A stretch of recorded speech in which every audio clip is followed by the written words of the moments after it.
A surprising yet welcome adjustment to the meta came today in the form of both a KAR98 and a Superi Nerf. Now, this is a little unheard of because generally the alterations come with the mid-season patch, but not only did they nerf one, but they nerfed both of the brand new weapons that came in Season 4. Of course, they've left the Reclaimer, and we'll see if that one ever gets any adjustments, but as of right now, the two power weapons that came out both this season have both seen some significant nerfs. The Superi took a lot of damage to its lower section of the body and stomach and legs and all of that, making it now pretty much only really reliable for the upper chest and for headshots. And then the KAR98, well, it took the same.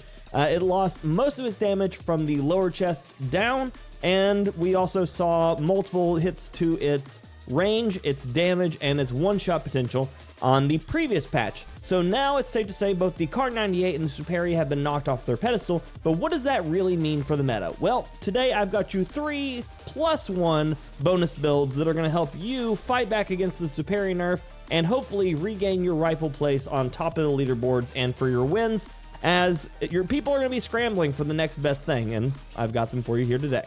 Up first for you, I have the FJX Horus's Jack Scimitar kit. This is essentially enough the sniper support equivalent of the FJX Horus SMG, and this one is built in an absolute monster of a tac stance build. I recommend this one in tac stance primarily because it already has really good range, and so taking this gun and making it even stronger for being in tac stance makes this thing an absolute monster at any range, and then of course from there you can also use it as an ADS.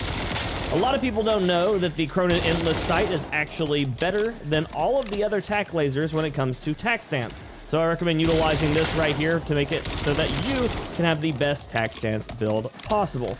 And like I said, this is going to be an amazing build for anybody that needs a sniper support now to replace the Superi that was lost. Up next, we're going to have ourselves the best long-range SMG in the game, and this is the Striker. The Striker has seen a lot of adjustments over its time in Call of Duty and, of course, inside of Warzone. But this one right here has the best range of any SMG in the game now, especially after the Superi has taken its hits. So this is going to be the one that's going to replace your Superi on your SMG, just long-range sniper support, and the Horus, the Scimitar, is going to take your close-range sniper support SMG, especially in the tac stance build. Like I said, this build actually has one of the best TTKs in the game, and that isn't just for ARs or SMGs, it's for both. So this one actually outshoots almost every AR at mid-range right now, with the exception of a few odds and ends. But if you're looking for a sniper support that's an SMG, well, look no further than this Striker build. And then finally, the King of Kings of SMGs. It's been one of the best TTKs in the game since it came out, and yet still people don't utilize this enough. This is the WSP9. This one is the end-all be-all, do whatever you need. And of course, I've thrown on top of it the new FSS Spectre Microtherm, just to take it one step further in the fact that you can do anything you want with this gun. The downside, it does have an open bolt delay, which means it will start shooting slightly after you start firing. So that is one thing you need to take advantage of if you are pushing somebody who has one. But if you are the one going into the fight, make sure that you're ready and willing to be shooting at somebody a little bit earlier than you may be expecting. They did recently do some buffs to it on its sprint to fire time to make up a bit for its open bolt delay, but it still does have an open bolt delay, so that's something that you just need to be on the lookout for. Again, this is one of the best TTKs in the game, sitting at 600 milliseconds, and that actually carries out to a pretty good distance still. So if you're looking for the end-all be-all SMG to take over the spot for the Superi, look no further than the WSP9. And then we have one bonus build, and this one is just a ton of fun for me, so I thought I would share with you as well. This is the FJX Horus in the, what I would call the dive or die kind of build. This is going to be for you Rebirth players. This is the one that is going to absolutely confuse what people are getting hit by, and it's overall just a ton of fun. This one is another tac stance build, and what's great about it is it has an insanely fast sprint time. It is at a 7.5 on attack sprint, and the ADS movement is 3.8. You do run an attack stance, so the ADS movement speed is a little bit faster than that, but what really makes this build fun is the 9mm AET rounds.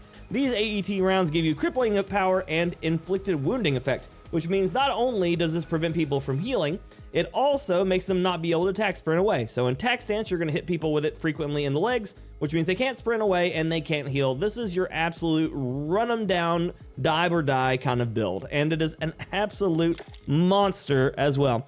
If you are looking to try to get the damage to go a little bit further, you can drop the requider and put on a bigger magazine, especially now that they have the 60 round drum mag. And this makes this an itty bitty tiny gun with a big old mag. But it is absolutely a ton of fun. And it is good for attack stance, and you wouldn't think it, but it is. So I do recommend trying it, especially if you are a Rebirth Island kind of player and looking for something new to run that is fast after the nerf to the Superi. Now, for you Rebirth guys out there, I know it hurts losing the KAR98 at its current stance. So I'm gonna give you something that I think is gonna be a good replacement. It's gonna give you a very similar range, a similar as far as ADS speed, and I think overall this is going to be just a better build by the time it's all said and done, especially if you're looking for consistency. Obviously, if you're landing every KAR headshot, the KAR is still going to be strong, but if you're looking for something that can land a bit more, you know, torso, or you're just looking for something for a quick fire that is going to do a lot of damage and no longer do only about 100 to the lowers, this is going to be your build. And that is, of course, our XRK Stalker. This is with the Sonic Suppressor, the Fission 60 barrel, Razor Hawk, Choreo Eagle Eye, and the high grain rounds. You'll see that the damage is still a one-shot headshot up to 71 meters, effective damage to 105 with a 1300 bullet velocity. This one's still going to be hitting 150 to lower torso, which means you're still going to be able to two-shot to the body all the time.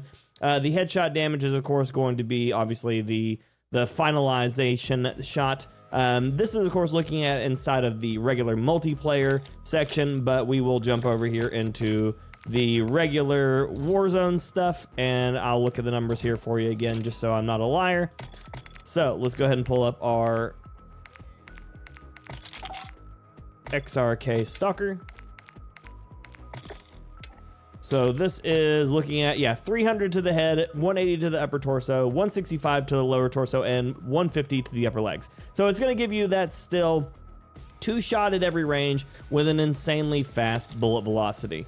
So if you want to get a faster, of course, rechamber time, you can run the Stalker Light Bolt and get actually a faster fire rate than you would get on the KAR98 at 75, or if you're looking for the absolute fastest as far as the ADS speed that you can get, you can go over here, change your optic to whatever you need, like the Choreo 2.5, and then throw on one of the laser sights. I recommend probably then be the Razor Hawk because it does give you the most bonuses altogether, but this is a build that's going to allow you to still run around and quick shot people, but also still do immense amount of damage. So this is going to be making up for the nerf to the KAR98. Of course, those of you who aren't familiar with me, the Moors is my absolute baby. I love the charge barrel. This is my go-to for Urzikstan, and I wouldn't have it any other way.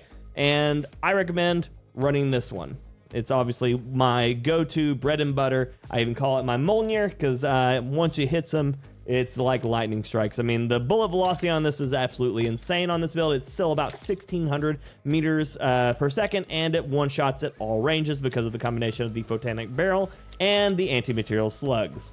Now, I wouldn't recommend anything else other than the Moors on top of Urzikstan, but if you're going to be running in the Rebirth Island, Fortune's Keep, Resurgence set, I will say the XRK Stalker is going to put up one massive fight for the supremacy of sniper rifles. And because the KAR98 lost its aim assist on the Martian rifle style and got the sniper style, anybody that's been running the KAR98 since that adjustment is going to be already familiar with how the Stalker feels when they go to shoot at players and not be relying heavily on that aim assist stuff, which I didn't think they should have had to begin with, but that's just me. And then also, if you haven't already, I made an entire video on all of my sniper settings. So if you'd like to see how I build and run my snipers and also all the settings I use to do so, feel free to check out the video attached, because hopefully I'll help you turn yourself into one of the best snipers in Warzone.